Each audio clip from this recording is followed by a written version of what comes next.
পুলিশের সাবেক মহাপরিদর্শক বেনজির আহমেদের বিরুদ্ধে দুর্নীতির অভিযোগ ওঠার পর থেকেই তিনি সহ তার স্ত্রী, ৩ মেয়ে ও এক স্বজনের নামে থাকা ৩৪৫ বিঘা জমি ক্রোকের আদেশ দিয়েছে আদালত। এসব সম্পদের অধিকাংশই বেনজির কিনেছেন গোপালগঞ্জে। এছাড়া ঢাকার বাড্ডা ও কক্সবাজারেও রয়েছে তার সম্পত্তি। কক্সবাজারের ইনানি সৈকত, সেন্ট মার্টিন দ্বীপেও পাওয়া গেছে বেনজিরের জমির খোঁজ। এমনকি দুস্থ সংখ্যালঘু সম্প্রদায়ের জমি জোর করে দখলে নেওয়ার অভিযোগও রয়েছে। এসব সম্পদ পেতে বেনজির আর কার কার সহায়তা পেয়েছেন তার খোঁজে মাঠে নেমেছে গোয়েন্দারা। করা হচ্ছে তালিকা।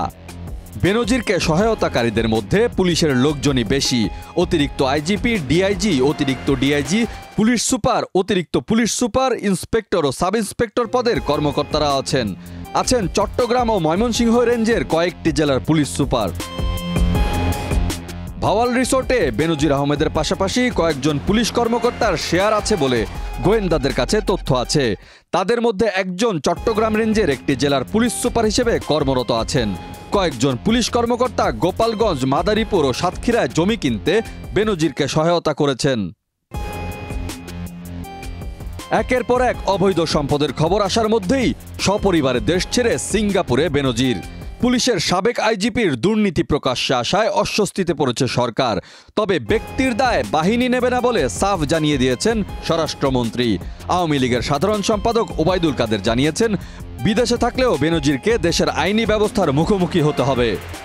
বেনজির যদি মামলায় দুর্নীতিবাজ সাব্যস্ত, দেশে তাকে আসতেই।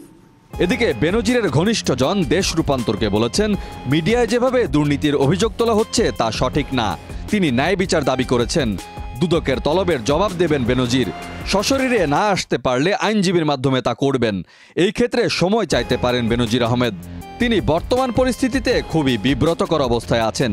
এমনও হতে পারে পরিস্থিতি ঠিক হলে তিনি দেশে এসেই দুদকে যাবেন। ডেস্ক রিপোর্ট, দেশ রূপান্তর।